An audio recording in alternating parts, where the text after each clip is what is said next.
안녕하세요. 오늘은 그 금융기술기업 소파이 테크놀로지스 얘기를 좀 해볼까 합니다.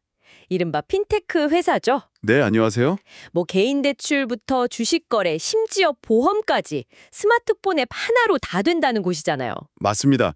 요즘 이런 서비스들이 참 많아졌죠. 네, 그래서 오늘은 이 소파이가 어떻게 이렇게 빠르게 성장했고 또 앞으로는 어떨지 좀 깊이 들여다보겠습니다.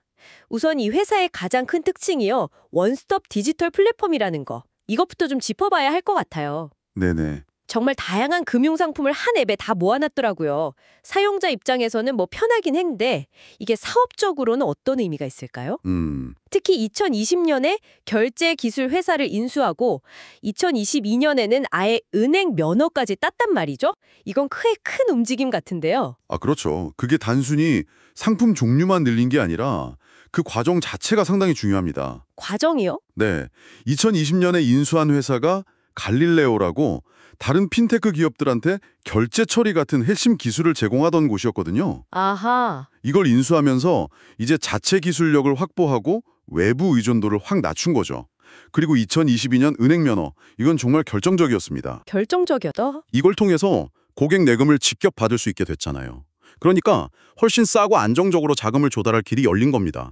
시장에서 돈 빌리는 것보다 이게 훨씬 유리하거든요. 아. 이게 단순 편의성 제공을 넘어서 뭐랄까 사업 구조 자체를 바꾼 아주 핵심적인 변화라고 봐야 합니다. 기술 내재화랑 저비용 자금 조달. 확실히 중요한 포인트네요. 네, 근데 더 흥미로운 건 이 모든 활동에서 나오는 사용자 데이터를 활용하는 방식이라고 들었어요.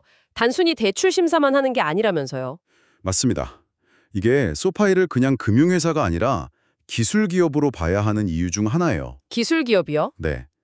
사용자가 어떤 상품을 쓰고 언제 돈을 보내고 뭐 어디에 투자하는지 이런 모든 데이터가 실시간으로 막 쌓이잖아요. 그렇죠. 이걸 분석해서 신용평가 모델을 더 정교하게 만들고 사기 거래 같은 거 미리 잡아내고 심지어는 사용자에게 지금 이런 상품이 필요하겠구나 예측해서 마케팅까지 하는 거죠. 와. 효율성은 높이면서 위험은 줄이는 딱 데이터 기반 운영의 전형이라고 할 수 있습니다. 와, 데이터를 정말 알차게 쓰네요. 그러다 보니까 성장세도 엄청나다고 들었어요. 회원 수도 그렇고 한 사람이 여러 상품을 같이 쓰는 비율도 연 30% 넘게 늘고 있다고요. 네, 맞아요. 이게 그냥 사용자만 많이 모으는 거랑은 좀 차원이 다른 얘기 같은데요? 정확합니다. 단순히 신규 회원만 막 늘리는 게 아니라 한 번 들어온 고객이 계속 머무르면서 더 많은 상품을 쓰게 만드는 거. 이른바 교차 판매가 아주 잘 되고 있다는 뜻이죠. 교차 판매요. 예를 들면 처음에는 뭐 무료 가계부 앱 같은 걸로 사람들이 끌어들여요. 쓰다 보면 자연스럽게 여기서 주식 투자도 되네? 신용카드도 한번 만들어 볼까? 뭐 이렇게 연결되는 거죠. 아하, 자연스럽게요. 이게 고객 충성도를 높이고 동시에 고객 한 명당 벌어들이는 수익, ARP라고 하죠. 그것까지 같이 끌어올리는 아주 영리한 전략입니다. 특히 밀레니얼이나 Z세대, 그러니까 젊은 층이 주 고객이라는 점도 이런 전략이 잘 먹히는 이유겠군요. 그렇죠. 이들은 아무래도 디지털 환경에 훨씬 익숙하니까요. 네. 젊은 세대는 뭐 지점 방문보다는 앱으로 모든 걸 해결하는 걸 선호하잖아요. 그러니까 전통적인 은행들처럼 비싼 지점 운영비나 많은 인건비 없이도 상대적으로 훨씬 적은 비용으로 고객을 확보할 수 있는 거죠. 이걸 고객 확보 비용, ACAC라고 하는데 소파이는 이 ACAC가 낮은 편이에요. 네. 낮은 비용으로 고객을 데려와서 여러 상품을 쓰게 만들어서 오랫동안 수익을 내는 구조. 이게 바로 소파의 성장의 핵심 동력인 선순환 구조라고 할 수 있습니다. 성장 스토리는 알겠는데 그럼 실제로 돈은 잘 벌고 있나요? 아무리 사용자가 많아도 수익이 안 나면 좀 그렇잖아요. 그렇죠. 중요하죠. 최근에 일반 회계 기준, 갭 기준으로도 흑자를 내기 시작했고 조정 이비다 마진 같은 수익성 지표도 꾸준히 좋아지고 있다면서요. 네, 그 부분이 최근 시장에서 상당히 주목하는 지점입니다. 단순히 매출만 느는 게 아니라 이제 실질적인 이익을 내기 시작했다는 신호니까요. 네. 조정 이비다 마진, 이게 뭐 쉽게 말하면 회사가 영업활동으로 얼마나 현금을 잘 만들어내는지 보여주는 지표인데 이게 계속 개선되고 있다는 건 긍정적이죠. 주요 원인이 뭘까요? 주요 원인으로는 한 두 가지 정도 꼽을 수 있을 것 같아요. 하나는 대출 이자 말고 예를 들어 기술 플랫폼 수수료나 투자 관련 수수료 같은 이런 비이자 수익 비중이 늘어난 것. 아, 비이자 수익? 네. 다른 하나는 회사가 커지면서 나타나는 규모의 경제 효과입니다. 사용자가 늘어나도 고정 비용은 그만큼 늘지 않으니까 이익률이 좋아지는 거죠. 그렇군요. 그래서 일부에서는 중장기적으로 이 마진이 한 30% 가까이 갈 수도 있다. 뭐 이런 전망까지 내놓고 있습니다. 30% 마진이라 달성하면 정말 대단하겠네요. 네, 그렇죠. 하지만 말씀하신 것처럼 비이자 수익 비중 확대가 중요해 보이는데 그래도 여전히 대출 사업이 큰 부분을 차지하잖아요.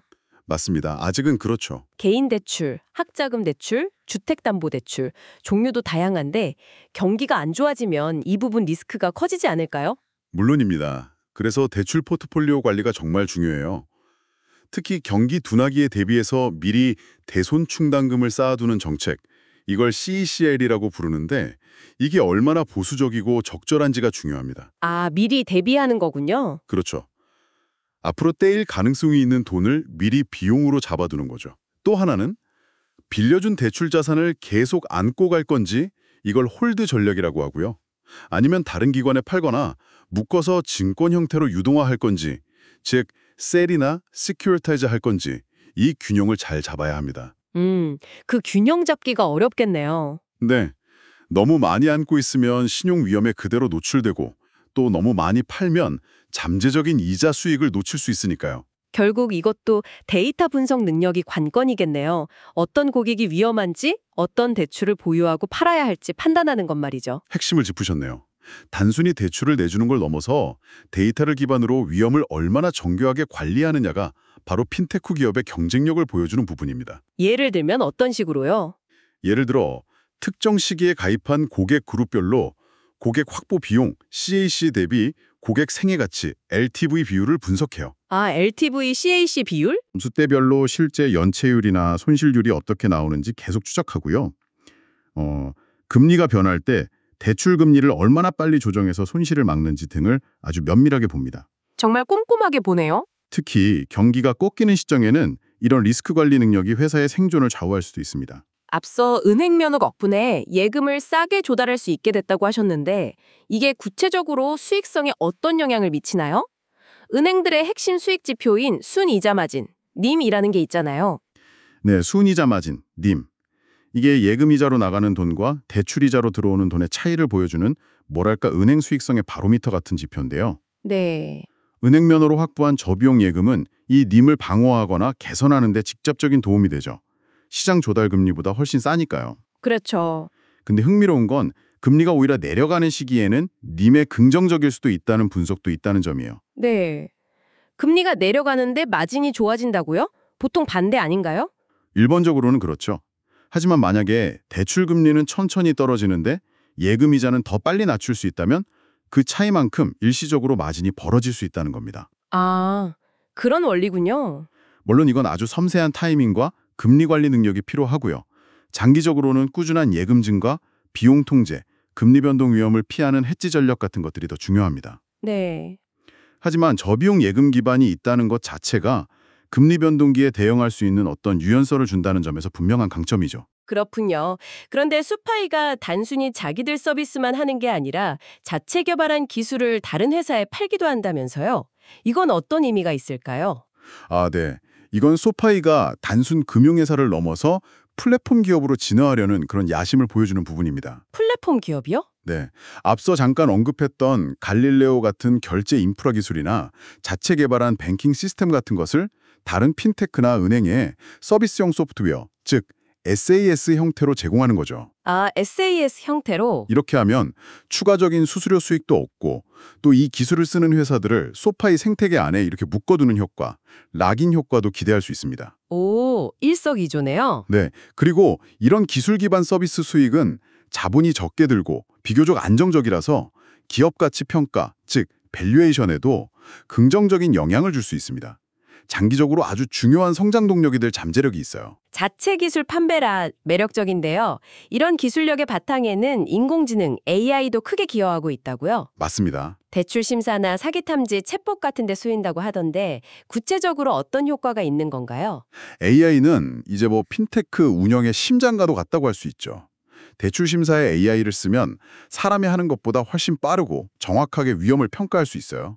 고객 경험은 높이고 부실 위험을 줄이는 거죠. 효율적이네요. 네, 챗봇은 24시간 고객 응대를 가능하게 하면서 인건비를 아껴주고 AI 기반 사기 탐지 시스템은 실시간으로 이상 거래를 잡아내서 회사 손실을 막아줍니다. 더 나아가서는 AI가 데이터를 분석해서 이 고객에게는 지금 이 상품을 추천해야 해. 이런 마케팅 메시지가 효과가 좋아. 같은 통찰력을 제공해요. 마케팅에도 쓰이는군요. 네. 결국 고객 확보 비용 CAC는 낮추고 고객당 수익 ARPU와 고객 유지율, 리텐션을 높이는 그야말로 전망이적인 효율화 도구인 셈이죠. 정말 AI가 안 쓰이는 곳이 없네요. 다만 금융 분야인 만큼 AI 모델 자체의 어떤 오류나 편향성 같은 문제도 좀 신경 써야 할 것 같습니다. 물론입니다. 그건 정말 중요해요. AI 모델이 잘못된 판단을 하거나 특정 그룹에 불리한 결정을 내릴 가능성, 또 데이터 프라이버시 침해 문제 등은 항상 경계해야 합니다. 네. 그래서 AI 모델 자체에 대한 검증과 지속적인 모니터링, 그리고 관련 규제를 철저히 준수하는 것이 고객 신뢰와 사업 지속성을 위해 필수적입니다. 자, 그럼 이렇게 빠르게 성장하고 AI까지 활용하는 소파이, 시장에서는 이 기업의 가치를 어떻게 보고 있을까요? 성장률은 높은데 아직 이익 마진은 전통 금융사에 비해 낮은 편이잖아요. 그렇죠. 적정 가치를 판단하기가 좀 쉽지 않을 것 같은데요. 맞아요. 소파이 같은 성장주, 특히 핀테크 기업의 밸류에이션은 현재 실적보다는 미래 성장성과 수익성에 대한 기대감이 크게 작용합니다. 그래서 변동성도 크죠. 네. 시장은 소파이가 지속 가능한 수익 모델을 가졌는지를 계속 검증하려고 할 겁니다. 그래서 아까 말씀드린 조정 EBITIO의 마진이 얼마나 꾸준히 빠르게 개선되는지. 그 마진 개선 속도. 네. 그리고 금리 변동에 취약한 이자 수익 의존도를 낮추고 안정적인 수수료 기반 수익 비중을 얼마나 늘리는지를 아주 중요하게 볼 거예요. 물론 앞서 계속 강조했던 신용 리스크 관리 능력도 빼놓을 수 없고요. 그렇죠. 이런 것들이 충족되어야 시장에서 제대로 가치를 인정받을 수 있겠죠. 조정 EBITDA 마진 30% 달성 같은 목표가 중요한 이정표가 되는 이유입니다. 앞으로 한 1년 정도를 내다보는 여러 시나리오도 있던데요. 긍정적인 경우와 부정적인 경우 어떤 요인들이 중요하게 작용할까요? 네, 그런 시나리오 분석은 불확실성에 대비하는 좋은 방법이죠. 긍정적 시나리오는 주로 예상보다 빠른 금리 인하, 금리 인하. 네, 그리고 기술 플랫폼 같은 수수료 기반 사업의 성공적인 성장, 또 견조한 사용자 증가세가 뒷받침될 때 현실화될 수 있습니다. 반대로 부정적인 경우는요? 반대로 부정적 시나리오는 경기 침체가 심화되면서 대출 연체율이 급증하거나 예상과 달리 금리 인하가 계속 지연되면서 자금 조달 비용 부담이 커지는 경우를 상정합니다. 물론 치열한 경쟁 환경이나 예상치 못한 규제 변화도 중요한 변수고요. 이런 시나리오들을 염두에 두고 소파이의 상황을 계속 지켜보려면 어떤 지표들을 좀 눈여겨봐야 할까요? 실적 발표 때마다 나오는 회사 전망치, 가이던스 달성 여부는 기본일 테고 또 뭐가 있을까요? 가이던스 달성 여부는 시장 신뢰도와 직결되니 당연히 중요하죠. 재무적으로는 조정 매출이나 조정 EBITDA 성장률을 봐야 하고요. 네. 그 외에 이제 선행 지표로 볼 수 있는 것들이 많습니다. 예를 들어 대출 사업 건전성을 보여주는 30일 이상 연체율이나 순손실률 같은 신용 지표들. 신용 지표 중요하죠. 네. 그리고 성장의 지속성을 보여주는 신규 회원 증가 수, 상품 교차 판매율, 활성 사용자 수 같은 사용자 지표. 그리고 효율성을 보여주는 고객 확보 비용, CAC와 LTV 비율. 아까 나왔던 거네요. 네, 또 저비용 자금 조달 능력을 보여주는 총 예금 성장률. 마지막으로 새로운 성장 동력인 기술 플랫폼 부문의 외부 매출 증가세. 이런 것들을 좀 종합적으로 추적해야 전체 그림을 파악할 수 있습니다. 와, 정말 챙겨봐야 할 게 많네요. 네, 그렇죠. 아무래도 은행 면허를 가진 만큼 규제 환경 변화에도 민감할 수밖에 없겠죠? 그렇습니다. 금융업, 특히 은행업 라이센스는 강력한 규제 준수를 전제로 합니다. 그렇죠. 자본은 충분히 쌓아둬야 하고 자본 건전성, 언제든 고객이 돈을 찾아갈 수 있게 유동성도 확보해야 하며 불안전 판매나 차별적 대우 같은 소비자 보호 규정도 철저히 지켜야 합니다. 네. 수수료 정책, 금리 결정 방식, 심지어 마케팅 문구 하나하나까지 규제 당국의 감독 대상이 될 수 있어요.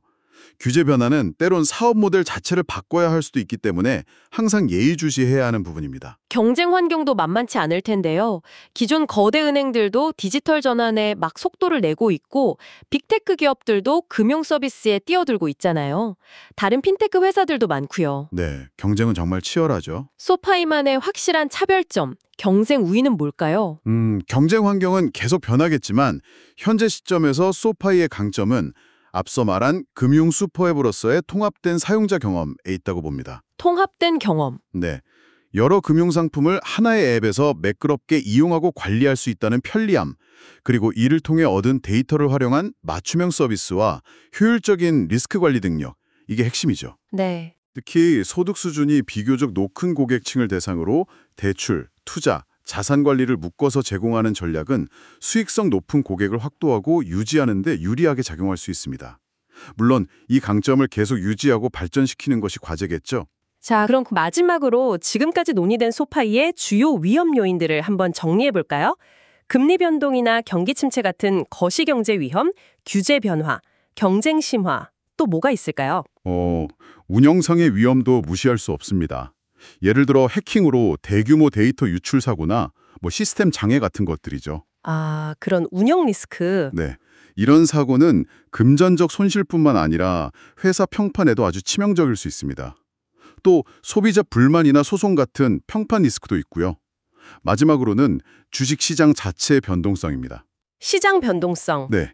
아무리 회사가 잘해도 시장 전체가 불안하면 주가에 영향을 받을 수밖에 없으니까요. 이런 다양한 위험 요인들을 종합적으로 고려해야 합니다. 오늘 소파이 테크놀로지스에 대해 정말 깊이 파봤네요.